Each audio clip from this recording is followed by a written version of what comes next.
ಉಪೇಂದ್ರ ಅವರೇ, ಪ್ರಜಾಕೀಯವನ್ನು ಶುರು ಮಾಡಬೇಕು ಅನ್ನಿಸಿದಾಗ ನಿಮಗೆ ಈ ಕೊಳಕು ಪಾಲಿಟಿಕ್ಸ್ ಲೋಕದಲ್ಲಿ ಬಡ್ದಾಡೋ ತಾಳ್ಮೆ, ಶಕ್ತಿ ಇದೆ ಅನಿಸುತ್ತಾ? ಅಲ್ಲ, ನಾನು ರಾಜಕೀಯನೇ ಮಾಡಿದರೆ ಬಡಿದಾಟ, ಬೈದಾಟ, ಅವ್ನು ಸರಿ ಇಲ್ಲ, ನಾನೇನೋ ಮಾಡ್ತೀನಿ, ಇವನು ಸರಿ ಇಲ್ಲ, ಅದೆಲ್ಲ ರಾಜಕೀಯ ಮಾಡಿದಾಗಿರೋದು. ಇದು ಪ್ರಜಾಕೀಯ ಆದ್ದರಿಂದ ಇಲ್ಲಿ ಬರೀ ಸತ್ಯ ಅಷ್ಟೇ ಇರೋದು. ಇಲ್ಲಿ ನಾವು ಹೇಳ್ತಿರೋದಷ್ಟೇ, ಎಲ್ಲರೂ ಸೇರಿದ್ರೆ ಆಗುತ್ತಿದ್ದು ಅಂತ. ನಾನೇನೋ ಮಾಡ್ತೀನಿ ಅಂತ ಹೇಳ್ತಾ ಇಲ್ಲ. ಬನ್ನಿ ಎಲ್ಲ ಸೇರೋಣ, ನೋಡಿ ಈ ಥರ ಒಂದು ಟೆಕ್ನಾಲಜಿ ಇದೆ, ಹಿಂಗೆ ಮಾಡ್ಬೋದು. ಎಲ್ಲರೂ ಇನ್ವಾಲ್ವ್ಮೆಂಟ್ ಆದರೆ ಆಮೇಲೆ ನೀವು ಫ್ರೀಗೂ ಮಾಡಬೇಡಿ.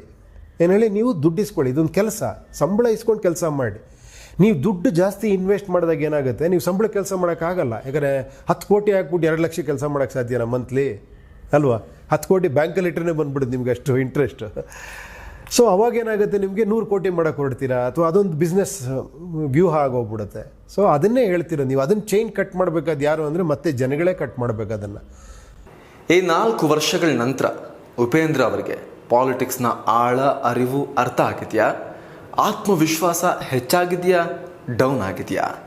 ಇಲ್ಲ, ಇನ್ನೂ ಜಾಸ್ತಿ ಆಗಿದೆ ನನಗೆ ಆತ್ಮವಿಶ್ವಾಸ. ಮುಂಚೆ ಸ್ವಲ್ಪ ಡೌಟ್ಸ್ ಇತ್ತು, ಬರ್ತಾ ಬರ್ತಾ ಪಕ್ವಾಗ್ತಾ ಹೋಯ್ತು. ಆಮೇಲೆ ಇನ್ನೂ ಜಾಸ್ತಿ ಪಕ್ವಾಗಿದ್ದು ಇದಕ್ಕೆ ಸಪೋರ್ಟ್ ನೋಡ್ಬಿಟ್ಟು, ಇದಕ್ಕೆ ಯುವಕರು ಕೊಡ್ತಿರೋ ಅಂಥ, ಜನಗಳು ಕೊಡ್ತಿರೋ ಅಂಥ ಇವೆಲ್ಲರಿಗೂ ಅರ್ಥ ಆಗ್ತಾ ಇದೆ. ಪ್ರತಿಯೊಬ್ಬರು ಇದನ್ನು ಅವರೇ ಸ್ವಯಂವಾಗಿ ಪಬ್ಲಿಸಿಟಿ ಮಾಡ್ತಾ ಇದ್ದಾರೆ. ಏನೇಳಿ, ಎಷ್ಟೋ ಪೇಜಸ್ಗಳು ಮಾಡ್ಕೊಂಡಿದ್ದಾರೆ, ವಾಟ್ಸಪ್ ಗ್ರೂಪ್ಗಳು ಮಾಡ್ಕೊಂಡಿದ್ದಾರೆ, ಎಷ್ಟೋ ಜನ ವೀಡಿಯೋಗಳು ಮಾಡಾಕ್ತಾರೆ, ನನ್ನ ವೀಡಿಯೋಗಳನ್ನ ಶೇರ್ ಮಾಡ್ತಾರೆ. ಆವಾಗಲೇ ಅನ್ನಿಸ್ತಾ ಇದಿಲ್ಲ, ಖಂಡಿತ ಇದು ನಾನು ಹೇಳ್ತಿರೋದು ಅಷ್ಟು ಕಾಂಪ್ಲಿಕೇಟೆಡ್ ಅಲ್ಲ, ಇದು ವೆರಿ ಸಿಂಪಲ್, ಇದು ಅರ್ಥ ಆಗ್ತಿದೆ ಎಲ್ಲರಿಗೂ ಅಂತ. ಇಲ್ಲಿ ಕಾಂಪ್ಲಿಕೇಶನ್ ಏನಂದರೆ ನಾನು ಇನ್ವಾಲ್ವ್ ಆಗೋದು ಹೆಂಗೆ ಅನ್ನೋದೇ ಸ್ವಲ್ಪ ಅಷ್ಟೇ. ಇಲ್ಲಿ ಡೌಟ್ಸೇ ಕಾಂಪ್ಲಿಕೇಶನ್ ಅಷ್ಟೇ. ಪ್ರಜಾಕೀಯದಲ್ಲಿ ಡೌಟ್ಸ್ ಇಲ್ಲ ಅಂದರೆ 100% ಇದು ವರ್ಕ್ ಆಗುತ್ತೆ. ಸೊ ಯಾರಿಗೂ ಡೌಟ್ಸ್ ಇರಬಾರ್ದು ಅಷ್ಟೇ. ಇಲ್ಲಿ ಪ್ರಾಬ್ಲಮ್ ಏನು ಗೊತ್ತಾ, ಇದರಲ್ಲಿ ಒಂದೇ ಒಂದು ಮೈನಸ್ ಹೇಳ್ತೀನಿ ಗಳೇ. ಏನು ಅಂದರೆ, ನಾನು ಪಕ್ಕ ನೋಡ್ತೀನಿ, ನನಗೆ ಗೊತ್ತಾಗಲ್ಲ ಇವರೆಲ್ಲ ಸಪೋರ್ಟರ್ಸ್ ಅಂತ. ಇವ್ರು ಯಾರು ಸಪೋರ್ಟ್ ಮಾಡ್ತೀನಿ, ನಾನು ಹೆಂಗೆ ಮಾಡಲಿ ಅನ್ನೋದು ಒಂದೇ ಒಂದು ಡೌಟ್ ಇಲ್ಲಿ. ಅರ್ಥ ಆಯ್ತಾ? ಇನ್ನೊಂದೆಲ್ಲ ನೋಡ್ತೀನಿ, ಒಂದು 1000 ಜನ ಸೇರಿಸ್ಬಿಟ್ಟು ಯಾವುದೋ ಒಂದು ಪಕ್ಷದ ಬಗ್ಗೆ ಅಂತಿದ್ದಾರೆ ಅಂದ್ಕೊಳ್ಳಿ, ನಾನು ಡೌಟ್ ಪಡೋದು, ಇವ್ರಿಗೆ ಜಾಸ್ತಿ ಕ್ರೇಜ್ ಇದೆ, ನನ್ನ ವೋಟ್ ಯಾಕೆ ವೇಸ್ಟ್ ಆಗೋದಂತ ನಾನು ಅಲ್ಲೇ ಹಾಕೋದಿದೆಯಲ್ಲ. ಮತ್ತು ಅದೊಂದೇ ಇಲ್ಲಿ ಪ್ರಾಬ್ಲಮ್. ನನಗೆ ಸರಿ, ನನಗೆ ಈ ವಿಚಾರನೇ ಕರೆಕ್ಟು, ನಾನು ಹಿಂಗೇ ಮಾಡ್ತೀನಿ ಅಂತ ಒಬ್ಬೊಬ್ಬ ಬದಲಾಗ್ತಾ ಹೋದರೆ 100% ಆಗೋಗುತ್ತೆ. ಇದು ಇಂಡಿವಿಜುವಲ್ ಕಾನ್ಫಿಡೆನ್ಸೇ ಭಾಳ ಮುಖ್ಯ. ಇದು ನಾವು ಅಕ್ಕಪಕ್ಕ ನೋಡಬಾರ್ದು ಈ ವಿಷಯದಲ್ಲಿ. ನನಗೆ ಸರಿ, ನಾನು ಮಾಡ್ತೀನಿ ಅಷ್ಟೇ, ನನ್ನ ಆತ್ಮಕ್ಕೋಸ್ಕರ ನಾನು ಮಾಡ್ತೀನಿ. ನಾನು ಇನ್ನು ಮುಂದೆ ವಿಚಾರಕ್ಕೆ ಓಟ್ ಹಾಕೋದು, ನಾನು ಹಣ ಇಸ್ಕೊಂಡು ಓಟ್ ಹಾಕಲ್ಲ, ನಾನು ಯಾವುದೇ ಬೇರೆ ಕಾರಣಕ್ಕೆ ಓಟ್ ಹಾಕಲ್ಲ. ನನ್ನ ಟ್ಯಾಕ್ಸ್ ಮನಿ ಟ್ರಾನ್ಸ್ಪರೆನ್ಸಿ ಆಗಬೇಕು, ನನಗೆ ವರದಿ ಕೊಡಬೇಕು, ನನ್ನ ಇನ್ವಾಲ್ವ್ಮೆಂಟ್ ಇರಬೇಕು, ನಂದು ಒಂದು ಇದು ತೊಗೊಬೇಕು ಒಪಿನಿಯನ್. ಈ ಥರದ್ದು ಒಂದು ಸಿಸ್ಟಮ್ ಬೇಕು ನನಗೆ ಅನ್ನೋದಷ್ಟೇ ನನ್ನ ಇದಾಗಿರ್ಬೇಕು ಅಷ್ಟೇ. ನನಗೆ ಬೇರೆ ಯಾವುದನ್ನು ತಲೆ ಕೆಡಿಸ್ಕೊಬಾರ್ದು. ಅದೇ ಪ್ರಜಾಕೀಯ. ಎಷ್ಟೋ ಸಲ ಸಮಾಜದಲ್ಲಿ ದೊಡ್ಡ ದೊಡ್ಡ ಘಟನೆಗಳಾದಾಗ ನಮ್ಮ ಕೈಯಲ್ಲಿ ಅಧಿಕಾರ ಇದ್ದಿದ್ರೆ ಏನೋ ಮಾಡಿಬಿಡ್ತಿದ್ದೆ ಅಂತ ತುಂಬ ಜನಕ್ಕೆ ಅನಿಸುತ್ತೆ. ನಿಮಗೆ ಆ ಥರ ಯೋಚನೆ ಮಾಡುವಂತೆ ಮಾಡಿದ ಇತ್ತೀಚಿನ ಅಥವಾ ಹಳೆಯ ಯಾವುದಾದ್ರೂ ಘಟನೆ ಉಪೇಂದ್ರ ಅವರೇ? ಇಲ್ಲ, ಅದೆಲ್ಲ ನನ್ನ ತಲೆ ಒಳಗಡೆ ಓಡಾಡಿ ಕೊನೆಗೆ ಸತ್ಯ ಅರ್ಥ ಆಗಿದ್ದಿಲ್ಲಿ ನಾನು ಅನ್ನೋದೇ ದೊಡ್ಡ ಪ್ರಾಬ್ಲಮ್ ಇಲ್ಲಿ ಅಂತ. ನಾನು ಫಿಲಾಸಫಿಕಲಿ ಹೇಳ್ತಿಲ್ಲ. ಈ ದೇಶದ ದೊಡ್ಡ ಪ್ರಾಬ್ಲಮ್ ನಾನೇನೋ ಮಾಡ್ತೀನಿ ಅಂತ ಬರೋದಿದೆಯಲ್ಲ, ಅದೇ ದೊಡ್ಡ ಪ್ರಾಬ್ಲಮ್ಮು. ನನಗೆ ಇವರೆಗೂ ನನಗೆ ಅದೊಂದು ಅರ್ಥ ಆಗ್ತಿಲ್ಲ. ಈ ಇನ್ನೊಬ್ಬರ ಜೀವನದಲ್ಲಿ ಮತ್ತೊಬ್ಬರು ಯಾರ ಬದಲಾವಣೆ ತರಕ್ಕೆ ಸಾಧ್ಯನೇ ಇಲ್ಲ. ದೇವ್ರ ಕೈಲೂ ಸಾಧ್ಯ ಇಲ್ಲ. ದೇವರೇ ಹೇಳ್ತಾನೆ, ಮತ್ತೆ ನೋಡಪ್ಪ ನಿನ್ನ ಕೈಲಿದೆ, ನೀನು ಬುದ್ಧಿ ಕೊಟ್ಟಿದ್ದೀನಿ, ನೀನು ಮಾಡು ಅಂತನಲ್ವ. ಸೊ ಇಲ್ಲಿ ಹೇಳ್ತಿರೋದು ಅದೇ, ನೀವು ಇನ್ವಾಲ್ವ್ ಆಗಬೇಕಷ್ಟೇ, ಅವಾಗ ಮಾತ್ರ ಸಾಧ್ಯ. ನಾನೇನೋ ಬಂದು ಬದಲಾವಣೆ ಮಾಡ್ತೀನಿ ಅನ್ನೋದು ಅದು ತಪ್ಪದು. ಸೊ ನಿಮ್ಗೆ ಅದೇ ಸರಿ ಅನ್ಸಂಗಿದ್ರೆ, ಯಾರೋ ನಾಯಕ ಬರ್ತಾನೆ ನಮ್ಮ ಜೀವನ ಬದಲಾವಣೆ ಮಾಡ್ತಾನೆ ಅನ್ನಂಗಿದ್ರೆ ಆಲ್ರೆಡಿ ಅಂಥ ಸಿಸ್ಟಮ್ ಇದೆ. ಸೊ ನಾನು ಇನ್ನೊಬ್ಬ ಅಲ್ಲಿ ಬೇಕಾಗಿಲ್ಲ. ನಿಮ್ಮ ಪಾಲಿಟಿಕ್ಸ್ನ ತಯಾರಿಯನ್ನು 1ರಿಂದ 10ರ ತನಕ ಅಳಿಯೋದಾದರೆ ಈಗ ಈ ಕ್ಷಣಕ್ಕೆ ನೀವು, ನಿಮ್ಮ ಪಕ್ಷ, ನಿಮ್ಮ ಸಂಘಟನೆ ಎಷ್ಟು ರೆಡಿ ಇದೆ? ಎಷ್ಟು ಪಾಯಿಂಟ್ಸ್, ಎಷ್ಟು ಅಂಕವನ್ನು ಕೊಡ್ತೀರಾ? ನಾನು ಹೇಳಲ್ಲ ಇಲ್ಲಿ ಕೇಳಿ, ಮತ್ತೆ ನಾನು ಅದನ್ನೇ ಹೇಳ್ತೀನಿ. ನಾನು ಮತ್ತೆ ಸುತ್ತಮುತ್ತ ನೋಡಲ್ಲ, ನಾನೆಷ್ಟು ರೆಡಿಯಾಗಿದ್ದೀನಿ, ನಾನೇನು ಮಾಡ್ತಾಯಿದ್ದೀನಿ, ಇಷ್ಟೇ ನನಗೆ ಮುಖ್ಯ ಇಲ್ಲಿ. ನಾನು ಈ ವಿಚಾರನ ಎಲ್ಲೆಲ್ಲಿ ಸಾಧ್ಯವೋ ಅಷ್ಟು ಕಡೆ ಹೇಳ್ತಾ ಹೋಗ್ತೀನಿ. ಎಷ್ಟು ಸಾಧ್ಯವೋ ಅಷ್ಟು ಜನರು, ನಾನೆಲ್ಲೋ ಸೇರಿದ್ರೆ ಜನರ ಹತ್ರ ಹೇಳ್ತೀನಿ. ನನ್ನ ಕೆಲಸ ನಾನು ಮಾಡ್ತೀನಿ. ನಾನು ಒಂದು ಪೊಲಿಟಿಕಲ್ ಪಾರ್ಟಿ ಮಾಡಿದ್ದೀನಿ. ಈ ಪಾರ್ಟಿ ಒಳಗೆ ಹೆಂಗೆ ಸೆಲೆಕ್ಷನ್ ಆಗುತ್ತೆ ಅನ್ನೋದು ಇದು ಮಾಡಿದ್ದೀವಿ, ಒಂದು SOP ಮಾಡಿದ್ದೀವಿ, ಹಿಂಗೆ ಕೆಲಸ ಮಾಡಬೇಕಿರಲಿ ಅಂತ. ಸೊ ಇದನ್ನು ಕೂಡ ಪಬ್ಲಿಕ್ಕಿಗೆ ಬಿಟ್ಟಿದ್ದೀವಿ. ನೀವು ಸಜೆಷನ್ ಕೊಡಿ ಅಂತ ಹೇಳ್ತಾ ಇದ್ದೀವಿ. We are always interactive. ಪ್ರತಿಯೊಬ್ಬರ ಹತ್ರ ಎಲ್ಲರೂ ಸೇರಿನೇ ಒಂದು ಬದಲಾವಣೆ ತರಬೇಕನ್ನೋದೇ ಇದು ಇರೋದ್ರಿಂದ ಪ್ರತಿಯೊಂದನ್ನು ಮಾಡಿದ್ದೀವಿ ನಾವು. ನಾನು 100% ಏನು ಮಾಡಬೇಕು ಅದನ್ನು ಮಾಡ್ತಾಯಿದ್ದೀನಿ. ಇನ್ನೂ ಏನಾರು ಮಾಡಬೇಕು ಅಂದರೂ ಕೂಡ ಆಲ್ ಓವರ್ ಕರ್ನಾಟಕ ಟೂರ್ ಮಾಡಬೇಕು, ಓಡಾಡಬೇಕು ಅಂದರೂ ಕೂಡ ಅದನ್ನು ಮಾಡ್ತೀನಿ. ನೆಕ್ಸ್ಟ್ ಎಲೆಕ್ಷನ್ ಮುಂಚೆ ಅದನ್ನು ಮಾಡಬೇಕು ಅಂದ್ಕೊಂಡಿದ್ದೀನಿ. ಎಲ್ಲಾನು ಜನಾಭಿಪ್ರಾಯ ಪಡೆದೇ ಮಾಡೋಕ್ಕಾಗುತ್ತಾ? ಕೆಲವೊಮ್ಮೆ ಕಠಿಣ ನಿರ್ಧಾರ ಕೈಗೊಳ್ಳೋ ಸಂದರ್ಭನೂ ಬರಬಹುದಲ್ವಾ? ಇಲ್ಲ, ನೀವು ನಮ್ಮ SOP ನೋಡಿದ್ರೆ ಅದ್ರಲ್ಲಿ ಗೊತ್ತಾಗುತ್ತೆ. ಅಕಸ್ಮಾತ್ ಕೆಲವು ರೆಫರೆಂಡಮ್ ತೊಗೊಳಕ್ಕೆ ಆಗದೇ ಇರೋವಂಥದ್ದು ಕೂಡ ಏನಾರ ನಾನೇ ಒಬ್ಬ ನಾಯಕ ಏನಾರ ಅದನ್ನು ತಗೊಂಡ್ರೆ ಡಿಸಿಷನ್ನು ಅದನ್ನು ಜಸ್ಟಿಫೈ ಮಾಡ್ಕೊಬೇಕು ಅಂತ. ನನಗಿದನ್ನು ಯಾಕೆ ರೆಫರೆಂಡಮ್ ನಾನು ಯಾಕೆ ಜನಾಭಿಪ್ರಾಯ ತೊಗೊಳಕ್ಕಾಗಿಲ್ಲ ಅಂದರೆ ಈ ರೀಸನ್ನು ಅಂತ. ಅದನ್ನು ಮತ್ತೆ ಇವನ ಕೆಲಸದ ಅಭಿಪ್ರಾಯ ಜನ ಕೊಡ್ತಾರೆ.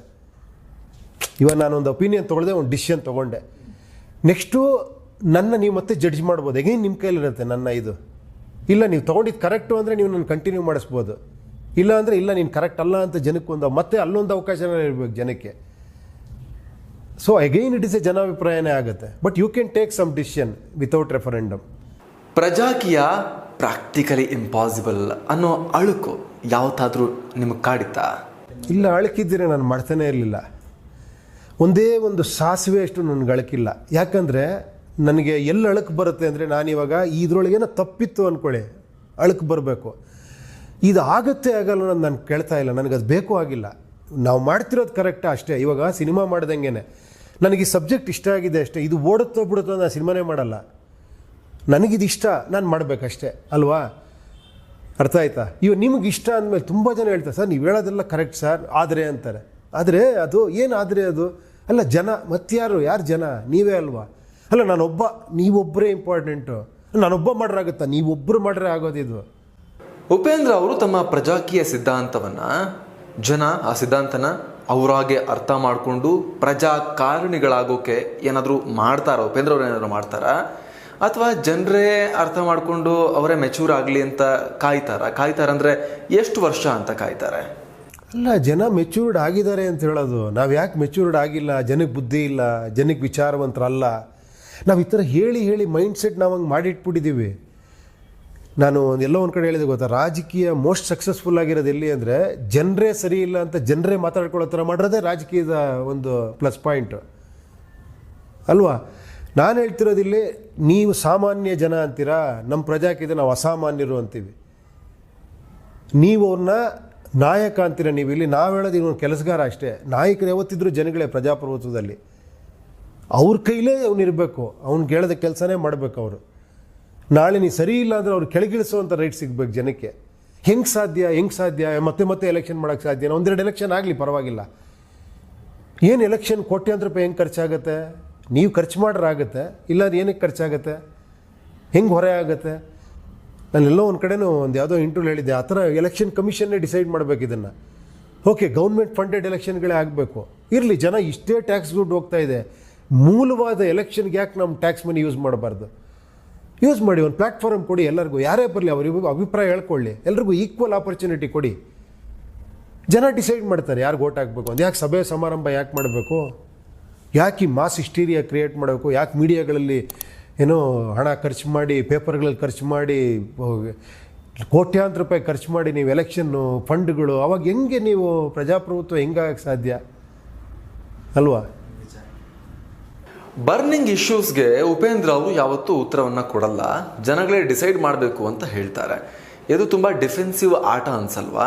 ಪ್ರಮುಖ ವಿದ್ಯಮಾನಗಳಲ್ಲಿ ನಿಲುವು ಏನು ಅಂತ ಹೇಳಿಲ್ಲ ಅಂದರೆ, ನಮ್ಮ ನಾಯಕ ಇವರಾಗಬೇಕು ಅಂತ ಜನ ಡಿಸಿಷನ್ ತಗೊಳ್ಳೋದಾದರೂ ಹೇಗೆ? ನಾಯಕ ಆಗಬಾರ್ದು ಅಂತಲೇ ನಾನು ಮುಂಚೆಯಿಂದ ಹೇಳ್ತಿರೋದು. ಮತ್ತೆ ಅಲ್ಲಿಗೆ ಬರ್ತಿರೋದು ನೋಡಿ. ಉಪೇಂದ್ರನ ಸ್ಟೇಟ್ಮೆಂಟ್ ಪ್ರಜಾಕೀಯ ಸ್ಟೇಟ್ಮೆಂಟ್ ಆಗಬಾರ್ದು. ಉಪೇಂದ್ರ ಒಂದು ಇಂಡಿವಿಜುವಲ್ ಪರ್ಸನ್ನು. ನನ್ನ ಇಂಡಿವಿಜುವಲಿ ನನಗೆ ಕೆಲವು ಕರೆಕ್ಟ್ ಅನಿಸುತ್ತೆ, ಕೆಲವು ತಪ್ಪು ಅನಿಸುತ್ತೆ, ಅದನ್ನು ನಾನು ಹೇಳ್ಕೊತೀನಿ. ಇಟ್ ಈಸ್ ನಾಟ್ ಪ್ರಜಾಕೀಯ ಜನಗಳ ಪಕ್ಷ ಅದು. ನನ್ನ ಮತ್ತೆ ನಾಯಕನ ಯಾಕೆ ಮಾಡಕ್ಕೆ ಹೊರಡ್ತೀರಾ ನೀವು? ನೌಕೆಗೆ ಒಬ್ಬ ನಾವಿಕ ಬೇಡವಾ? ಅಲ್ಲ, ನೀವು ಹೆಂಗೆ ಹೇಳ್ತೀರಾ, ನೀವು ಒಂದು ಬಸ್ಸಿಗೆ ಒಬ್ಬ ಡ್ರೈವರ್ ಬೇಕೇ ಬೇಕು ಅಂತ. ನಾನು ಹೇಳ್ತೀನಿ, ಡ್ರೈವರ್ಲೆಸ್ ಬಸ್ಗಳು ಬಂದಿದೆ, ಇದೆ ಟೆಕ್ನಾಲಜಿ ಯುಗ. ಡ್ರೈವರ್ಲೆಸ್ ಬಸ್ನಲ್ಲೂ ಸಾಫ್ಟ್ವೇರ್ ಇರುತ್ತಲ್ಲ, ಅದು ಓಡಿಸುತ್ತೆ, ತನ್ನಿಂತಾನೇ ಓಡಲ್ಲ. ಅದೇ ನಾನು ಹೇಳ್ತಿರೋದು, ಟೆಕ್ನಾಲಜಿ ನಮಗೆ ನಾಯಕ ಆಗಬೇಕು.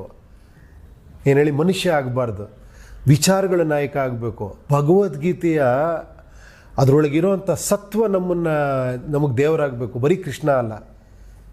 ನಾವು ಕೃಷ್ಣನಿಟ್ಟು ಪೂಜೆ ಈಸಿಯಾಗಿ ಮಾಡಿಬಿಡ್ತೀವಿ, ಭಗವದ್ಗೀತೆ ಡೀಪಾಗಿ ಅರ್ಥ ಮಾಡ್ಕೊಳಕ್ಕೆ ಹೋಗಿ ಬೇಡ, ನಮ್ಗೆ ಅದು ಬೇಡ, ಯಾಕಂದ್ರೆ ಅದೆಲ್ಲ ಕಷ್ಟ ನನಗೆ ಅಂತ. ಸೊ ಎಗೈನ್ ಮತ್ತೆ ವ್ಯಕ್ತಿ ಅದಾಗಬಾರ್ದು, ವ್ಯಕ್ತಿ ಪೂಜೆ ಆಗಬಾರ್ದು, ಆ್ಯಕ್ಚುಲಿ ವಿಚಾರಗಳ ಪೂಜೆ ಆಗಬೇಕು. ಇದೇ ಟೆಕ್ನಾಲಜಿ ಇದೆ, ಬ್ಲಾಕ್ ಚೈನ್ ಟೆಕ್ನಾಲಜಿ, ಟ್ರಾನ್ಸ್ಪರೆನ್ಸಿ ತರ್ಬೋದು, ಜನರನ್ನು ಪ್ರತಿಯೊಂದನ್ನು ಕೇಳ್ಬೋದು. ಜನರ ಒಪಿನಿಯನ್ ಈಸ್ ವೆರಿ ಇಂಪಾರ್ಟೆಂಟ್. ಒಂದು ಕಾಲ ಇತ್ತು ನಾಯಕ ಬೇಕಾಗಿತ್ತು, ಟೆಕ್ನಾಲಜಿ ಇರಲಿಲ್ಲ. ಅವನೊಂದು ಸಭೆ ಸಮಾರಂಭ ಹೋಗಿ ಅವ್ನ ವಿಚಾರಗಳು ಮಂಡಿಸ್ಬೇಕಾಯ್ತು ಜನಕ್ಕೆ, ನಾನು ಈ ಥರ ಮಾಡ್ಕೊಡ್ತೀನಿ ನಿಮಗೆ ಅಂತ. ಓಕೆ, ಬಟ್ ಇವಾಗ ನೀವು ಮತ್ತೆ ಅದೇ ಸಭೆ ಸಮಾರಂಭ ಮಾಡಬೇಕು ಅಂದರೆ ನನಗೆ ಅರ್ಥ ಆಗಲ್ಲ, ಇವತ್ತು ಯಾಕೆ ಅದನ್ನು ಹೇಳ್ತಾರೆ ಜನ ಅಂತ. ಮಾಧ್ಯಮ ಇರಬೇಕಾದ್ರೆ, ಮೊಬೈಲ್ ಇರಬೇಕಾದ್ರೆ, ಪ್ರತಿಯೊಬ್ಬನು ರೀಚ್ ಆಗುವಂಥ ಟೆಕ್ನಾಲಜಿ ಇರಬೇಕಾದ್ರೆ ನೀವು ಮತ್ತೆ ಸಭೆ ಮಾಡಿ ಏನು ಮಾಡಕ್ಕೆ ಹೊರಟಿದ್ದೀವಿ ನಾವು? ಉಪೇಂದ್ರ ಅವರು ಒಬ್ಬ ರಾಜಕೀಯ ತತ್ವಜ್ಞಾನಿ ಆಗಿನೇ ಉಳಿದು ಮುಂದಿನ ಪೀಳಿಗೆ ನಿಮ್ಮನ್ನ ಪುಸ್ತಕಗಳಲ್ಲಿ ಪೊಲಿಟಿಕಲ್ ಫಿಲಾಸಫರ್ ಅಂತ ಓದೋ ರೀತಿ ಆಗ್ಬಿಟ್ರೆ ಏನು ಮಾಡೋದು? ಅಲ್ಲ, ಅದಾಗದೇ ಇರಲಿ, ಈಗಲೇ ಆಗಲಿ ಅಂತ. ಯಾಕಂದರೆ ಪ್ರತಿಯೊಂದು ನಾವೇನಂದರೆ ಇವಾಗ ಆಗಿದೆ ನೋಡಿ, ಇವತ್ತು ಬೆಡ್ ಸಿಗ್ತಿಲ್ಲ, ಆಕ್ಸಿಜನ್ ಸಿಗ್ತಾ ಇಲ್ಲ, ನಮ್ಮ ಹೆಲ್ತ್ ಸಿಸ್ಟಮ್ ಹಿಂಗಾಗಿದೆ ಅಂತ ಒದ್ದಾಡ್ತಿದ್ದೀವಿ ಅಲ್ವಾ? ಒಂದು ಸ್ವಲ್ಪ ಮುಂಚೆ ಯೋಚನೆ ಮಾಡಿದರೆ ನಾವು ಇನ್ನೂ ಬೆಟ್ರಾಗಿ ಸಿಚುವೇಶನ್ ಮಾಡ್ಕೊಬೋದಾಗಿತ್ತು. ಡಿಸಾಸ್ಟ್ರಸ್ ಆದಮೇಲೆ ಥಿಂಕ್ ಮಾಡಬೇಡಿ ದಯವಿಟ್ಟು, ಈಗಲೇ ಎಚ್ಚರಿಕೆ. ಇದೆಲ್ಲ ನಮಗೆ ಪಾಠಗಳು ಇವಾಗ ಆಗ್ತಾ ಇರೋದು. ಇನ್ನು ಮುಂದೆ ನಾವು ಬದಲಾವಣೆ ಮಾಡ್ಕೊಳ್ಳೇಬೇಕು. ಲಕ್ಕಿಲಿ ಕರೋನಾ ಬಂದು ಇವಾಗ ಎಷ್ಟೋ ಸಭೆ ಸಮಾರಂಭಗಳು ಕ್ಯಾನ್ಸಲ್ ಆಗಿದೆ, ಸಂತೋಷ ಅದು ಅಲ್ವಾ? ಈಗ ಹೇಳ್ತಾ ಇದ್ದಾರೆ ಇಲ್ಲ ಸಭೆ ಮಾಡಿದೆ ನಾವು ಎಲೆಕ್ಷನ್ ಮಾಡ್ತೀವಿ ಅಂತ. ಮೊನ್ನೆ ಒಬ್ರು ಯಾರೋ ಮಿನಿಸ್ಟ್ರೇ ಮಾತಾಡ್ತಿದ್ರು, ಹೌದು ಇದೊಂದು ಈಗ ಒಂದು ಬದಲಾವಣೆ, ಪೊಲಿಟಿಕಲ್ ಒಂದು ಬದಲಾವಣೆಗಳು ಆಗಬೇಕು ಅಂತ. ಆಗುತ್ತೆ ನೋಡಿ, ಖಂಡಿತ ಆಗುತ್ತೆ. ನೆಕ್ಸ್ಟೆಲ್ಲ ಈ ಸಭೆ ಸಮಾರಂಭ ಹಣ ಖರ್ಚು ಮಾಡೋದೆಲ್ಲ ಒಟ್ಟೋಗಿ ಏನೋ ವಿಚಾರಗಳಿಗೆ ಓಟ್ ಹಾಕೋಂಥ ಸ್ಥಿತಿ ಬರುತ್ತೆ ಆ್ಯಕ್ಚುಲಿ. ಉಪೇಂದ್ರ ಅವರು ಖುದ್ದು ತಾವೇ ಚುನಾವಣೆಗೆ ಸ್ಪರ್ಧೆ ಮಾಡೋದು ಯಾವಾಗ? ಅಲ್ಲ ನೋಡೋಣ, ನನಗೆ ಆ ಥರ ಏನೋ ಇವಾಗ ನನ್ನದು ಏರಿಯಾ ಯಾರೂ ಬರಲಿಲ್ಲ, ನಾನೇ ನಿಂತ್ಕೊತೀನಿ, ನೆಕ್ಸ್ಟ್ ಎಲೆಕ್ಷನ್ ನಿಂತ್ಕೊಬೋದು. ಬಟ್ ನಾನು ಏನಕ್ಕೆ ಹೇಳ್ತಾ ಇದ್ದೀನಿ ಅಂದರೆ, ನಾನಿಲ್ಲಿ ಬೇರೆ ಪಾರ್ಟಿ ಇದೆ, ನನ್ನ ಕೆಲಸಗಳಿದ್ದಾವೆ, ನಾನೊಬ್ಬ ಪಾರ್ಟಿ ಪ್ರೆಸಿಡೆಂಟ್ ಆಗಿ ನನಗೆ ಈ ಕೆಲಸಗಳು ಜಾಸ್ತಿ ಇದೆ. ಯುವಕರು ಬನ್ನಿ, ನನ್ನ ಕೈಲಿ ಆಗುತ್ತೆ, ನಾನು ಅನಲೈಸ್ ಮಾಡ್ಕೊಬೇಕು. ಈಗ ನಾನು ಹೇಳ್ತಿರೋದು ನನಗೆ ಯೋಗ್ಯತೆ ಇದೆಯಾ ಕೆಲಸ ಮಾಡೋಕ್ಕೆ, ನನಗೆ ಫಸ್ಟ್ ಅರಿವಾಗಬೇಕು. ಯಾಕಂದರೆ ನಾನೊಬ್ಬ ಆರ್ಟಿಸ್ಟು, ನಾನು ಹೋಗ್ಬಿಟ್ಟು ಜನರ ಹತ್ರ ಹೋದರೆ ಅಲ್ಲಿ ನನಗೆ ಫೋಟೋಸ್ ಜಾಸ್ತಿ ಕೇಳ್ತಾರೆ ಅಷ್ಟೇ ಹೊರತು ಅವ್ರಿಗೆ ಅದು ಇದಾಗಿರಲ್ಲ. ಅದೇ ನೀವು ಹೋದಾಗ ನಿಮ್ಮ ಹತ್ರ ವಿಚಾರಗಳು ಚರ್ಚೆ ಮಾಡ್ಬೋದು ಅವರು, ನಮ್ಗೆ ಈ ಪ್ರಾಬ್ಲಮ್ ಇದೆ, ಆ ಪ್ರಾಬ್ಲಮ್ ಇದೆ ಅಂತ. ಈ ಥರ ಹಲವಾರು ಇದಿದೆ, ನೋಡೋಣ. ಅದೆಲ್ಲವನ್ನೂ ಮೀರಿ ಕೂಡ ನಾನೇನೋ ಕೆಲಸ ಮಾಡೋಕ್ಕೆ ಸಾಧ್ಯ ನನಗೆ ಕೇಳಿದ್ರೆ ಖಂಡಿತ ಮಾಡ್ತೀನಿ ನಾನು. ಭರವಸೆ ಎಲ್ಲರೂ ಕೊಡ್ತಾರೆ, ನಿಮ್ಮದು ಹಾಗೆ ಆಗಲ್ಲ ಅಂತ ಏನು ಗ್ಯಾರಂಟಿ? ಅಲ್ಲ, ಭರವಸೆಗಳು ಬೇರೆ. ನೀವು ಟಿ ವಿಲಿ ಕೂತ್ಕೊಂಡು ನಾನು ಅದು ಮಾಡ್ತೀನಿ ಇದು ಮಾಡ್ತೀನಿ ಅನ್ನೋ ಭರವಸೆ ನಾನು ಹೇಳ್ತಿಲ್ಲ. ಇಲ್ಲಿ ಕೆಲಸ ಮಾಡೋದು ಏನು ಮಾಡ್ತೀವಿ ಅಂತ ನಾವು ಹೇಳ್ತಾ ಇಲ್ಲ, ಹ್ಯಾಕೆ ಕೆಲಸ ಮಾಡ್ತೀವಿ ಅಂತ ಹೇಳ್ತಾ ಇದ್ದೀವಿ. ಓಕೆನಾ? ನೀವು ದುಡ್ಡು ಇಸ್ಕೊಂಡ್ಬಿಟ್ಟು ನೀವು ಓಟ್ ಹಾಕ್ಬಿಟ್ಟು ಅಥವಾ ಬೇರೆ ಬೇರೆ ರೀಸನ್ಗೆ ಓಟ್ ಹಾಕ್ಬಿಟ್ಟು ನಿಮ್ಗೆ ಕೇಳೋ ರೈಟ್ಸ್ ಎಲ್ಲಿರುತ್ತೆ? ಅಟ್ಲೀಸ್ಟ್ ನೀವು ಈ ವಿಚಾರಕ್ಕೆ ಓಟ್ ಹಾಕಿದಾಗ ನೀವು ನಿಲ್ಲಿಸಿ ಕೇಳ್ತೀರಾ ಅವನ್ನ ಅಲ್ವಾ? ಕೇಳಲೇಬೇಕಲ್ವ ಜನ? ಅವಾಗಾರ ಅಟ್ಲೀಸ್ಟ್ ಒಂದು ಕಡೆ ಆದರೂ ಕೂಡ ಇದು ಸಂವಿಧಾನದಲ್ಲಿ ಬದಲಾವಣೆ ಆಗುತ್ತೆ. ಅವಾಗ ರೈಟ್ ಟು ರೀಕಾಲ್ ಕೊಡಬೇಕು ಜನಗಳಿಗೆ ಅಂತ ಬರುತ್ತೆ. ಅವಾಗ ಅದಕ್ಕೊಂದು ಸಿಸ್ಟಮ್ ಬರುತ್ತೆ. ಆನ್ಸರಬಲ್ ಅಲ್ವಾ ಎಲ್ಲರೂ? ಅಕೌಂಟಬಲ್ ಅಲ್ವಾ ಎಲ್ಲರೂ? ನಿಮ್ಮ ಹಣನ ಅವನಿಗೆ ಕೊಟ್ಟು, ಅವನಿಗೆ ಸಂಬಳ ಕೊಟ್ಟು, ಅವನಿಗೆ ಆಫೀಸ್ ಕೊಟ್ಟು, ಕಾರ್ ಕೊಟ್ಟು, ಅಧಿಕಾರ ಕೊಟ್ಟು, ಅವನು ಟ್ರಾನ್ಸ್ಪರೆಂಟಾಗಿ ಕೆಲಸ ಮಾಡೋಕ್ಕೆ ಸರಿನಾ ತಪ್ಪ? ಒಪಿನಿಯನ್ ತೊಳೆದೆ ನನಗೆ ಇಷ್ಟ ಬಂದಿದ್ದು ಮಾಡ್ತೀನಿ ಅಂದಾಗ ಓಕೆ, ಇನ್ನೊಂದು ಹೇಳ್ತೀನಿ ಅವಾಗ. ಆದರೆ ಇನ್ನೊಂದು ಸಿಸ್ಟಮ್ ಬರಬೇಕು ಅವಾಗ. ನಾನು ಈಗಲೇ ಹೇಳ್ಬಿಡ್ತೀನಿ ಏನೇನು ಮಾಡ್ತೀನಿ ಅಂತ. ಬಡ್ಜೆಟ್ ಇಟ್ಕೊತೀನಿ, ಇಷ್ಟೇ ಬಡ್ಜೆಟ್ ಇರೋದು ನಮ್ಮ ಹತ್ರ. ಈ ಬಡ್ಜೆಟಲ್ಲಿ ಏನೇನು ಮಾಡೋದು ಪಕ್ಕ ಲಾಜಿಕಲಿ ವಿತ್ ಪಕ್ಕ ಇದು ಕೊಡ್ತೀನಿ ನಿಮ್ಗೆ, ರಿಪೋರ್ಟ್ ಕೊಡ್ತೀನಿ, ಇದನ್ನು ನಾನು ಮಾಡ್ತೀನಿ ಅಂತ. ಇಷ್ಟೇ ತಿಂಗಳಲ್ಲಿ ಮಾಡ್ತೀನಿ, ಹಿಂಗೆ ಮಾಡ್ತೀನಿ ಅಂತ. ಇದಕ್ಕೆ ನೀವು ಓಟ್ ಹಾಕ್ತೀರಾ. ಇದನ್ನು ನಾನು ಮಾಡಿಲ್ಲ, ನಾನು ಕೆಳಗಿಳಿಬೇಕು. ಈ ಸಿಸ್ಟಮರ ಬರಬೇಕು ತಾನೆ. ಅಂದರೆ ಮ್ಯಾನಿಫೆಸ್ಟೋ ಕೋರ್ಟಲ್ಲಿ ರಿಜಿಸ್ಟರ್ ಆಗೋ ಸಿಸ್ಟಮರ ಬರಬೇಕು. ಅವಾಗ ನಾನು ಜನನ ಕೇಳಲ್ಲ, ನಾನೇ ಪ್ಲ್ಯಾನ್ ಮಾಡ್ತೀನಿ, ನನ್ನ ಐಡಿಯಾ ಎಲ್ಲ ಹಾಕ್ಬಿಟ್ಟು ನಿಮ್ಮ ಮುಂದೆ ಇಡ್ತೀನಿ. ನಿಮಗೆ ಸರಿ ಅನ್ಸರಿ ನೀವು ಇದಕ್ಕೆ ಓಟ್ ಹಾಕಿ, ನಾನು ಅದೇ ಕೆಲಸ ಮಾಡ್ತೀನಿ. ಇದರ ಆಗಬೇಕಾ ಬೇಡವ ಹೇಳಿ? ಈಗಲೂ ಮ್ಯಾನಿಫೆಸ್ಟೋ ಎಲ್ಲರೂ ತರ್ತಾರೆ, ಆದರೆ ಅದಕ್ಕೆ ಹೇಳೋರು ಕೇಳೋರಿಲ್ಲ, ಉತ್ತರದಾಯಿತ್ವ ಇಲ್ಲ. ಅಟ್ಲೀಸ್ಟ್ ಅವಾಗ ಎರಡಾರ ಆಗಬೇಕು ಅಂತ. ಒಂದು ಮ್ಯಾನಿಫೆಸ್ಟೋ ಬೇಸ್ಡ್ ಆಗಿಬಿಟ್ಟು ಫಸ್ಟೇ ಜನ ಡಿಸೈಡ್, 4 ಮ್ಯಾನಿಫೆಸ್ಟೋ 4 ಜನ ತಂದರು. ನನಗೆ ಇದು ಕರೆಕ್ಟ್ ಅನ್ನಿಸ್ತು. ನನ್ನ ಒಂದು 50 ಕೋಟಿ, ನನ್ನ ಏರಿಯಾ 50 ಕೋಟಿಲಿ ಇವನು ಇದೆಲ್ಲ ಮಾಡ್ತಾನೆ, ಇವನು ಬೆಟ್ರು ಅಂತ ನಾನು ಓಟ್ ಹಾಕಿದೆ. ಇನ್ನೊಬ್ಬ ಹೇಳ್ದೆ 50 ಕೋಟಿ ನಾನು ಇದೆಲ್ಲ ಮಾಡ್ತೀನಿ ನಾನು ಇಷ್ಟು ದುಡ್ಡಲ್ಲಿ ಅಂತ, ಇವ್ನಿಗೆ ಇವನು ಬೆಟ್ರು, ಇವ್ನಿಗೆ ಓಟ್ ಹಾಕಿದೆ ಅಲ್ವಾ? ಅದಕ್ಕೆ ಹಾಕ್ಬೇಕು ನಾನು ಓಟ್. ಮಾಡಲಿಲ್ಲ ಅಂದರೆ ಅವನು ಆನ್ಸರಬಲ್ ಆಗಿರ್ಬೇಕು, ಅಕೌಂಟಬಿಲಿಟಿ ಇರಬೇಕು, ರೆಸ್ಪಾನ್ಸಿಬಿಲಿಟಿ ತೊಗೊಬೇಕು ಅವನು ಅಲ್ವಾ? ಇದು ಒಂದು ಸಿಸ್ಟಮು. ಅಟ್ಲೀಸ್ಟ್ ಇದಾರ ಮಾಡಬೇಕಲ್ವಾ?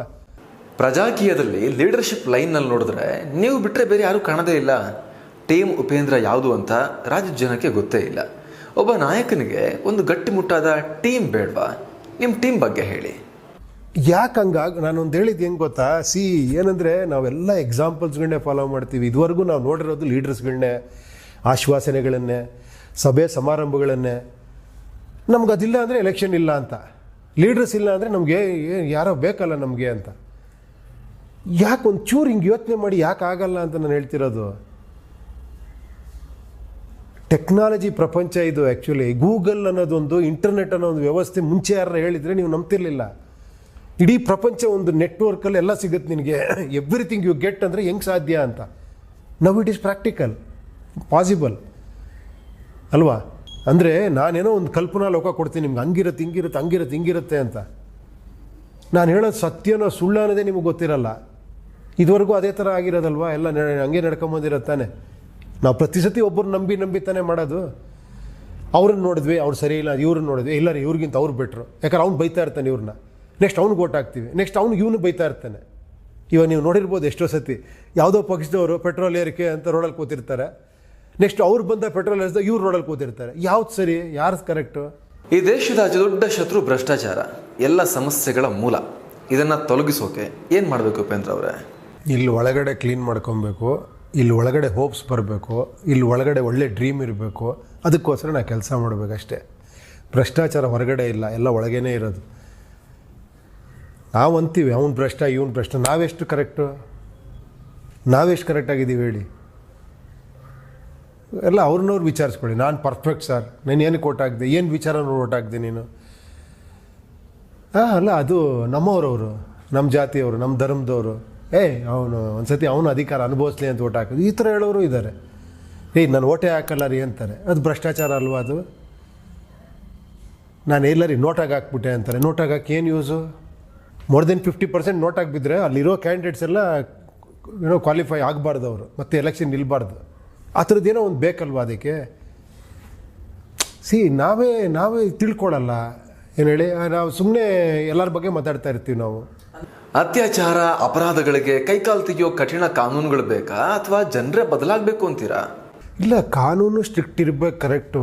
ಕಾನೂನು ಇರಬಾರ್ದು ಅಂತಲ್ಲ, ಸ್ಟ್ರಿಕ್ಟ್ ಕಾನೂನು ಇರಬೇಕು. ಯಾಕಂದ್ರೆ ಅಂಥದ್ದು ಇದ್ದಾಗಲೇ ಭಯ ಪಡೋದು ಜನ ಅಂಥ ಕೆಲಸಗಳು ಮಾಡೋದಕ್ಕೆ. ಅದು ಇರಬಾರ್ದು ಅಂತಲ್ಲ, ಬಟ್ ಅದು ಒಂದು ಪ್ರೊಸೀಜರಲ್ಲೇ ಆಗಬೇಕಲ್ವಾ? ಏನು ಹೇಳಿ, ಅದೂ ಒಂದು ಪ್ರೊಸೀಜರ್ ಇದೆ. ನ್ಯಾಯಾಂಗ ಇದು, ಆಮೇಲೆ ಕಾರ್ಯಾಂಗ, ಈ ವ್ಯವಸ್ಥೆಗಳು ಅದು ಕರೆಕ್ಟಾಗಿ ಆಗಬೇಕು. ಸುಮ್ಮನೆ ಇಷ್ಟ ಬಂದಂಗೆಲ್ಲ ಆದರೆ ಏನಾಗುತ್ತೆ, ಅದು ಇನ್ನೊಂದು ಬೇರೆ ಥರ ಟರ್ನ್ ತೊಗೊಂಡ್ಬಿಡುತ್ತೆ. ಅದು ನಾಳೆ ತುಂಬ ತೊಂದರೆಗಳಾಗೋಗ್ಬಿಡುತ್ತೆ ಅದರಿಂದ. ನಾನು ಏನೇನೋ ಕಾರಣಕ್ಕೆ ಓಟ್ ಹಾಕಿ ಇವತ್ತು ಈ ಮರನ ಈ ಥರ ಬೆಳೆಸ್ಬಿಟ್ಟು ನಾನು ಅದು ತಪ್ಪು ಅಂತ ಹೇಳೋಕ್ಕೆ ನನಗೇನು ರೈಟ್ಸ್ ಇದೆ? ಅವನ್ನ ತಿದ್ದಕ್ಕೆ ನನಗಾಗಲ್ಲ, ನನ್ನ ಕೈಲಿ ಯೋಗ್ಯತೆಯೂ ಇಲ್ಲ, ನನ್ನ ಕೈಲಿ ಮಾಡೋ ಅಷ್ಟು ನನಗೆ ಇದೂ ಇಲ್ಲ. ನನಗೆ ಒಂದೇ ಒಂದು ರೈಟ್ಸ್ ಇರೋದು, ಮತ್ತೆ ನಾನು ಎಲೆಕ್ಷನ್ ಸಿಸ್ಟಮಿಂದನೇ ಇದನ್ನೆಲ್ಲ ಬದಲಾವಣೆ ಮಾಡಬೇಕು ಅಲ್ವಾ? ನಮ್ಗೆ ಅವತ್ತೊಂದೇ ದಿನ ತಾನೇ ರೈಟ್ಸ್ ಇರೋದು. ಬೇರೆ ದಿನ ನಿಮ್ಮನ್ನು ಯಾವ ಥರ ಕೇಳಿದಾರ ಸ್ವಾಮಿ? ಕೇಳಿದಾರ ಇದು ನಾವು ಮಾಡಿದ್ರೆ ಕರೆಕ್ಟಾ ತಪ್ಪಾ ಅಂತ ಕೇಳಿದಾರ ನಿಮ್ಮನ್ನು? ಯಾವ ಥರ ಕೇಳಿಲ್ಲ ಅಲ್ವಾ? ಕೇಳಬೇಕು ಅಂತ ಅನಿಸುತ್ತಾ ನಿಮಗೆ? ನಂದು ಒಂದು ಅಭಿಪ್ರಾಯ ತೊಗೊಬೋದಾಗಿತ್ತು ಅನಿಸುತ್ತಾ ಯಾವ ಥರ? ಇಲ್ಲ, ಅದು ಒಟ್ಟಾಗಿದೆಯಾ ನಮ್ಮಲ್ಲಿ? ಏನಾರ ಹಾಕೊಳ್ಳಿ ಹಾಳಾಗೋಗಿ ಅಷ್ಟೊಂದು ಹೋಪ್ಸ್ ಕಳ್ಕೊಂಬಿಟ್ಟಿದ್ದೀವ ನಾವು ಅಂತ? ಇಲ್ಲ, ಕಳ್ಕೊಬಾರ್ದು ಹೋಪ್ಸನ್ನು. ಹೋಪ್ಫುಲ್ಲಾಗೇ ಇರಬೇಕು. ನನ್ನ ಪ್ರಕಾರ ಪ್ರತಿಯೊಬ್ಬನೂ ಕೂಡ ಅವನಿಗೆ ದೇವರು ಬುದ್ಧಿಶಕ್ತಿ ಕೊಟ್ಟಿದ್ದಾನೆ. ಅದ್ಭುತವಾದ ಶಕ್ತಿ ಪ್ರತಿಯೊಬ್ಬ ಮನುಷ್ಯನಲ್ಲಿದೆ. ಅದನ್ನು ನಾವು ರೆಕಗ್ನೈಸ್ ಮಾಡೋದೇ ನಿಜವಾದ ಪ್ರಜಾಪ್ರಭುತ್ವ. ಸೂಪರ್ ಸಿನಿಮಾದಲ್ಲಿ ನಮ್ಮ ದೇಶ ಸೂಪರ್ ಪವರ್ ಆಗಿತ್ತು, ಆದರೆ ರಿಯಾಲಿಟಿಯಲ್ಲಿ ಭಾರತ ಹಿಂದುಳಿದಿದೆ. ಯಾಕೆ? ಇಲ್ಲ, ತುಂಬ ಒಳ್ಳೆತನ ನಮಗೆ ಹೆಂಗೆ ಗೊತ್ತಾ? ನಾನು ಜನಗಳು ಮಾತಾಡೋದೇ ಕೇಳಿದ್ದೀನಿ. ಸರ್ ಅವನು ಪಾಪ ಕಷ್ಟಪಟ್ಟಿದೆ ಸರ್, ಅನುಭವಿಸ್ಲಿ ಸರ್ ಅಧಿಕಾರ, ಚೆನ್ನಾಗಿದ್ದಾನೆ ಸರ್, ಬಿಡಿ ಸರ್. ಇವನು 2,000 ಕೋಟಿ 5,000 ಕೋಟಿ ಮಾಡಿದಾನೆ ನೋಡಿ ಸರ್. ಏನು ಸರ್ ಹೆಂಗಿದ್ದ ಸರ್ ಬರ್ಬೇಕಾರೆ, ನೋಡಿ ಸರ್ ಇವತ್ತು ಹೆಂಗಿದ್ದಾನೆ. ಏನಂತೀರಾ? ಇದು ನಿಮ್ಮ ದುಡ್ಡಯ್ಯ ಅಂದರೆ ಸುಮ್ಮನೆ ರೀ ಸರ್, ನಮ್ದು ಅವ್ನು ಕಷ್ಟಪಟ್ಟವನು ಸರ್, ಅವ್ನು ಮಾಡೋನು ಸರ್ ಅಂತ. ಆ ಥರ ಏನೂ ಮಾಡೋಕ್ಕಾಗಲ್ಲ. ಅದೇ ಈ ದೇಶದ ಪ್ಲಸ್ ಪಾಯಿಂಟು ಕೂಡ, ಅದೇ ದೇಶದ ಮೈನಸ್ ಪಾಯಿಂಟು ಕೂಡ. ನಮ್ಮಲ್ಲಿ ತುಂಬ ಒಳ್ಳೆತನ ಜಾಸ್ತಿ. ಉಪೇಂದ್ರ ಅವರ ಪ್ರಕಾರ ರಾಷ್ಟ್ರ ಅಂದ್ರೇನು, ರಾಷ್ಟ್ರ ಪ್ರೇಮ ಅಂದ್ರೇನು? ಅದೇ ದೇಶ ಅಂದ್ರೇನು ಅಂತ ಕೇಳಿದ್ರೆ, ದೇಶ ಅಂದರೆ ಜನಗಳು. ಬರೀ ಬೆಟ್ಟ ಗುಡ್ಡ ಬಿಲ್ಡಿಂಗು ಬರೀ ಅದೇನ ದೇಶ ಅಂದರೆ? ಜನನ್ನ ಪ್ರೀತಿಸಿದ್ರೆ ನೀವು ದೇಶನ ಪ್ರೀತಿಸ್ದಂಗೆ. ಪಾಕಿಸ್ತಾನ, ಚೀನಾದಂತಹ ದೇಶದ ಶತ್ರುಗಳ ವಿಚಾರದಲ್ಲಿ ಉಪೇಂದ್ರ ಅವರಿಗೆ ಏನು ಅಭಿಪ್ರಾಯ ಇದೆ? ಅಲ್ಲ, ನಾವು ಇನ್ನೂ ಬೆಳಿಬೇಕನ್ಸೋದೇ ನನಗನ್ಸೋದು. ಏನು ಹೇಳಿ, ನಾವು ಎಷ್ಟು ಬೆಳಿತೀವಿ ಅಂದರೆ ಅವ್ನು ಹೆದರ್ಬೇಕು ನಮ್ಮ ಬಗ್ಗೆ ಮಾತಾಡೋದಕ್ಕೆ. ಆ ಲೆವೆಲಿಗೆ ಬೆಳಿಬೇಕು ನಾವು ಅಲ್ವಾ? ಅದೊಂದೇ ನಿಜವಾದ. ನೀವೆಷ್ಟು ಬೆಳೆದು ನಿಲ್ತೀರೋ ಅದು ನಿಮ್ಮ ಶತ್ರುಗಳಿಗೆ ಕೊಡೋ ಅಂಥ ಆನ್ಸರ್ ಅದು. ಹೋಗಿ ಅವನು 2 ಏಟು ಹೊಡೆಯೋದಲ್ಲ ಅದು. ಆ್ಯಕ್ಚುಲಿ ನಿಮ್ಮನ್ನು ತಿರುಗಿ ನೋಡೋಕ್ಕೆ ಆಗಬಾರ್ದು, ಅಷ್ಟು ಭಯ ಪಡಬೇಕು. ಆ ಲೆವೆಲಿಗೆ ಬೆಳಿಬೇಕು ನಾವು. ಬೆಳಿಬೇಕು ಅಂದರೆ ಪ್ರತಿಯೊಂದರಲ್ಲೂ ವಿಚಾರವಂತರಾಗಬೇಕು, ಪ್ರತಿಯೊಂದರಲ್ಲೂ ಸ್ವಲ್ಪ ಶ್ರಮ ವಹಿಸಬೇಕು. ಯಂಗ್ಸ್ಟರ್ಸ್ಗಳು ಎಲ್ಲದರಲ್ಲೂ ಕೊಂಕು ಹುಡ್ಕೋದು, ನೆಗೆಟಿವ್ ಹುಡ್ಕೋದು ಆಗಬಾರ್ದು. ಫುಲ್ ಪಾಸಿಟಿವ್ ಇದನ್ನು ಬೆಳೆಸ್ಕೊಬೇಕು. ಉಪೇಂದ್ರ ಮತ್ತೆ ಇಷ್ಟೆಲ್ಲ ಮಾತಾಡ್ತೀನಿ, ಒಂದೆಲ್ಲ ಒಂದು ಸಣ್ಣ ತಪ್ಪು ಮಾಡ್ರೆ ಅದನ್ನು ಯಾಕಂದ್ರೆ ನಾನು ಮಾತಾಡ್ತೀನಿ, ಕೆಲವು ತಪ್ಪು ಮಾತಾಡಿರ್ಬೋದು. ನೋಡೋ ಮಗ ಹಿಂಗೆಲ್ಲ ಮಾತಾಡಿದಾನೆ ಅವನು, ನೀವು ಅದನ್ನೇ ಹಂಗೆ ಅಂದ್ಕೊಂಡು ಅದೇ ಒಂದು ಒಳ್ಳೇದು 4 ಹೇಳಿ, ಒಂದು 4 ಹೇಳಿದಾಗ ಒಳ್ಳೇದಾಗುತ್ತಲ್ವ? ಈ ಸಾಮಾಜಿಕ ಸಮಾನತೆ, ಸೋಷಿಯಲ್ ಈಕ್ವಾಲಿಟಿ, ಇದನ್ನು ಯಾರು ಸಾಧಿಸಬೇಕು? ಸರ್ಕಾರ ಸಾಧಿಸಬೇಕಾ, ಜನರೇ ಸ್ವ ಉದ್ಧಾರದಿಂದ ಸಾಧಿಸಬೇಕಾ? ಅಲ್ಲ, ಅದೇ ಡಿಪೆಂಡ್ಸ್. ಅದು ನೀವು ಹೇಳೋಕ್ಕಾಗಲ್ಲ. ಅದು ಆ್ಯಕ್ಚುಲಿ ಏನು ಹೇಳಿ, ಅಲ್ಲ ಇವಾಗ ಗೌರ್ಮೆಂಟ್ ಇರೋದೇ ಅದಕ್ಕಲ್ಲ. ಗೌರ್ಮೆಂಟನ್ನು ನಾವು ಯಾಕೆ ಮಾಡ್ಕೊಂಡಿದ್ದೀವಿ ಹೇಳಿ? ಈಗ ಒಂದು ಸ್ಟ್ರಕ್ಚರ್ ಯಾಕೆ ಮಾಡ್ಕೊಂಡಿದ್ದೀವಿ ನಾವು, ನಾನೇನೋ ನಾನು ಜಾಸ್ತಿ ದುಡಿತೀನಿ, ನಾನು ಅದರಲ್ಲಿ ಒಂದಷ್ಟು ಪರ್ಸೆಂಟೇಜ್ ಟ್ಯಾಕ್ಸ್ ಕಟ್ತೀನಿ, ಒಬ್ಬ ದುಡಿಯೋಕ್ಕೆ ಆಗ್ತಿರಲ್ಲ. ಸೊ ಇಲ್ಲಿ ನಾನು ಹಂಚ್ಕೊತಾ ಇದ್ದೀನಿ ಅಷ್ಟೇ, ನಾನೇ ಡೈರೆಕ್ಟಾಗಿ ಕೊಡೋಕ್ಕಾಗಲ್ಲ. ಒಂದು ಒಂದು ಒಂದು ಸ್ಟ್ರಕ್ಚರ್ ಮಾಡ್ಕೊಂಡು ಅದ್ರ ಮೂಲಕ ನಾನು ಮಾಡ್ತೀನಿ ಅಲ್ವಾ. ಅದಕ್ಕೆ ತಾನೇ ನಾವು ಗೌರ್ಮೆಂಟ್ ಮಾಡ್ಕೊಂಡಿರೋದು, ಈ ಟ್ಯಾಕ್ಸ್ ಸಿಸ್ಟಮ್ ಮಾಡ್ಕೊಂಡಿರೋದು, ನಾವೆಲ್ಲ ಒಂದಾಗ ಒಂದು ಜಾಗ ಮಾಡ್ಕೊಂಡಿರೋದು ಅಲ್ಲ. ಅದೇ ಅಲ್ವಾ ಮೇಯ್ನಾಗಿ, ಅಲ್ಲಿ ಆಗಲೇಬೇಕಲ್ಲ, ಅದು ಕರೆಕ್ಟಾಗಿ ನಡಿಲೇಬೇಕಲ್ವ. ಅದು ಒಪ್ಪಿಗೆ ಲೈಫ್ ಚೇಂಜಿಂಗ್ ಅಂತ ಹೇಳಬಹುದಾದಂತಹ ಜೀವನಾನುಭವ ಯಾವುದು? ನನಗೆ ಪ್ರಜಾಕೀಯನೇ ನನಗೆ ತುಂಬ ಅನಿಸೋದು ಆ್ಯಕ್ಚುಲಿ. ಯಾಕಂದರೆ ಅದುವರೆಗೂ ನಾನು ಏನೋ ಆಗ್ತಾಯಿತ್ತು, ಸಿನಿಮಾ ಅದೆಲ್ಲ ಆಗ್ತಾಯಿತ್ತು ಆ್ಯಕ್ಚುಲಿ. ಇನ್ನು ಪ್ರಜಾಕೀಯ ಅಂದಾಗ ನನಗೇನೋ ಒಂದು ಒಳಗಡೆ ಒಂದು ಇಲ್ಲ, ಇದು ಅಟ್ಲೀಸ್ಟ್ ಇದು ಉಳ್ಕೊಳ್ಳತ್ತಿದ್ದು ಅಂತ ನಂಗೆ ತುಂಬ ಇದಿದೆ. ಇದು ಯಾವತ್ತಿದ್ರೂ ಉಳ್ಕೊಳ್ಳುತ್ತೆ, ನಾನು ಮಾಡ್ತೀನೋ ಬಿಡ್ತೀನೋ, ಬಟ್ ಇದು ಮಾತ್ರ ಯಾವತ್ತೋ ಒಂದಿನ ಹಾಗೇ ಆಗುತ್ತೆ, ಒಂದು ಬದಲಾವಣೆ ಆಗುತ್ತೆ ಅನ್ನೋದು ನನ್ನ ಹೋಪ್ಸ್. ಕಡೆಯಲ್ಲಿ ಜನತೆಗೆ ನಿಮ್ಮ ಸಂದೇಶ ಏನು? ಪಾಸಿಟಿವ್ ಆಗಿರಿ. ನನಗೆ ಯಾವಾಗಲೂ ಹೇಳೋದು ಯಾಕಿರಿ, ನಮ್ಮಲ್ಲಿ ಒಳ್ಳೇದಿದ್ದಾಗ ಎಲ್ಲವೂ ಒಳ್ಳೇದು ಕಾಣಿಸುತ್ತೆ, ಒಳ್ಳೇದಾಗುತ್ತೆ, ಒಳ್ಳೆ ಹೋಪ್ಸ್ಗಳು ಬರುತ್ತೆ, ಒಳ್ಳೆ ಡ್ರೀಮ್ಸ್ಗಳಿರುತ್ತೆ. ನಾವೊಂದು ನೆಗೆಟಿವ್ ಭಾಳ ಭಾಳ ಅಟ್ರಾಕ್ಟ್ ಆಗುತ್ತೆ ನಮಗೆ. ಹೆಂಗೆ ಅಂದರೆ ಅದು ಸ್ವಲ್ಪ ಕಷ್ಟ. ಅದು ಮೈಂಡೇ ಏನಾಗುತ್ತೆ ಅಂದರೆ, ಪಾಸಿಟಿವ್ ಅಂದರೆ ಮುಂಚೆಯಿಂದ ನೋಡಿ ಅದೇ ಹೇಳಿದ್ದು, ಶಿಕ್ಷಣ ವ್ಯವಸ್ಥೆಯಲ್ಲಿ ಓದು ಅಂದರೆ ಬೇಜಾರು, ಆಟ ಆಡೋ ಅಂದರೆ ಖುಷಿ, ಒಳ್ಳೆ ಮಾತಾಡೋ ಅಂದರೆ ಬೇಜಾರು, ಬೈಯೋ ಒಂದಷ್ಟು ಹುಗಿಯೋ ಅವನಿಗೆ ಅಂದರೆ ಖುಷಿ ನಮಗೆ. ಏನು ಹೇಳಿ, ಇದು ಯಾವಳು ದೇವ್ರು ಹಂಗೆ ಮಾಡಿ ಇಟ್ಬಿಟ್ಟಿದ್ದಾನೆ. ಕೆಟ್ಟದ್ದು ಮಜಾ ಜಾಸ್ತಿ ಕೊಡುತ್ತೆ, ಒಳ್ಳೆಯದು ಬೋರಿಂಗ್ ಅದು. ಸೊ ನೋ ಡೌಟ್ ಆ್ಯಕ್ಚುಲಿ ನಿಮ್ಗೊಂದು ಸ್ವಲ್ಪ ಆ ಕಡೆ ಈ ಕಡೆ ಹೋಗ್ಬೇಕು, ತುಂಬ ಏನೋ ಸನ್ಯಾಸಿಗಳ ಥರ ಇರಿ ಅಂತ ಹೇಳ್ತಿಲ್ಲ, ಬಟ್ ಆದಷ್ಟು ಸ್ವಲ್ಪ ಪಾಸಿಟಿವ್ನೆಸ್ ಜಾಸ್ತಿ ಬೆಳೆಸ್ಕೊಂಡು ಅಟ್ಲೀಸ್ಟ್ ಪಬ್ಲಿಕ್ ಲೈಫಲ್ಲಿ. ನಿಮ್ಮ ಪರ್ಸ್ನಲ್ ಲೈಫ್ ಬಿಟ್ಬಿಡಿ, ಅದು ಸಂಬಂಧ ಹೇಳ್ತೀನಿ. ನೀವು ಪರ್ಸ್ನಲ್ ಲೈಫ್, ನಾನು ಪರ್ಸ್ನಲ್ ಲೈಫ್ ಹೆಂಗಿರ್ತೀನಿ ಅದು ಇಂಪಾರ್ಟೆಂಟ್. ಪಬ್ಲಿಕ್ ಎಲ್ಲರೂ ಸ್ವಲ್ಪ ಪಾಸಿಟಿವ್ ಆಗಿರಿ, ಪಾಸಿಟಿವ್ ಮಾತಾಡಿ. ನನ್ನೊಳಗಡೆ ನಾನು ಬೈಕೊಂಬೋದು, ಹೊರಗಡೆ ಅಟ್ಲೀಸ್ಟ್ ನಾನು ಒಳ್ಳೆ ಮಾತಾಡಬೇಕಲ್ವ. ಅಟ್ಲೀಸ್ಟ್ ಈಗ ಸೋಷಿಯಲ್ ಮೀಡಿಯಾ ತುಂಬ ಇದಾಗಿದೆ, ಅಲ್ಲಿ ಕೆಟ್ಟ ಕಾಮೆಂಟ್ಸ್ಗಳು, ಬೈಯೋದು, ಏನು ಹೇಳಿ ಆ ಫ್ರಸ್ಟ್ರೇಷನ್ ಹೊರಗಡೆ ಹಾಕೋದು, ಅದ್ರ ಬದಲು ಒಂದು ಒಳ್ಳೆ ಮಾತಾಡಿ, ಅದು ಸ್ಪ್ರೆಡ್ ಆಗುತ್ತೆ ಆ್ಯಕ್ಚುಲಿ. ಸೊ ಅವಾಗೇನಾಗುತ್ತೆ, ನಮ್ಗೆ ಒಳ್ಳೆ ಕನಸುಗಳಿದ್ದಾಗ, ನಾನು ಒಳ್ಳೆ ಸಿನಿಮಾ ಮಾಡಬೇಕು ಅಂದಾಗ ಒಳ್ಳೆ ಸಿನಿಮಾ ಮಾಡೋಕ್ಕೆ ಟ್ರೈ ಮಾಡ್ತೀನಿ. ನಾನೇ ಕೆಟ್ಟ ಸಿನಿಮಾ ಮಾಡಬೇಕು ಅಂತ ಹೊರಟ್ರೆ ಹೆಂಗಿರುತ್ತೆ ಅದು, ಆ ಥರ ಅಲ್ವಾ. ಸರಿ ಇಲ್ಲ ರೀ, ಯಾರೂ ಸರಿ ಇಲ್ಲ ರೀ, ಜೀವನನೇ ಸರಿ ಇಲ್ಲ ರೀ, ಡಬ್ಬ ರೀ ಜೀವನ ಅಂದರೆ ಡಬ್ಬನೇ ಆಗೋಗ್ತಾ ಹೋಗುತ್ತದು. ಇಲ್ಲ ರೀ ಚೆನ್ನಾಗಾಗತ್ತೆ ರೀ, ಇಲ್ಲ ರೀ ಒಂದು ಬದಲಾವಣೆ ಬರುತ್ತೆ ರೀ, ಚೆನ್ನಾಗಾಗುತ್ತೆ ನನಗೆ ಅಂದ್ಕೊಳ್ತಾ ಹೋದಾಗ ಪಾಸಿಟಿವ್ನೆಸ್ ಸ್ಪ್ರೆಡ್ ಆಗುತ್ತೆ, ನಿಮ್ಮೊಳಗೂ ಒಂದು ಹೋಪ್ ಸಿಗುತ್ತೆ, ಆ ಸಂತೋಷ ಸಿಗುತ್ತೆ, ಗೊತ್ತಿಲ್ಲದೆ ದೇವರ ಆಶೀರ್ವಾದ ಮಾಡ್ತಾನೆ. ಸೊ ಪಾಸಿಟಿವ್ನೆಸ್ ಭಾಳ ಮುಖ್ಯ, ಅದನ್ನು ಬೆಳೆಸ್ಕೊಬೇಕು ನಾವು ಅಂತ.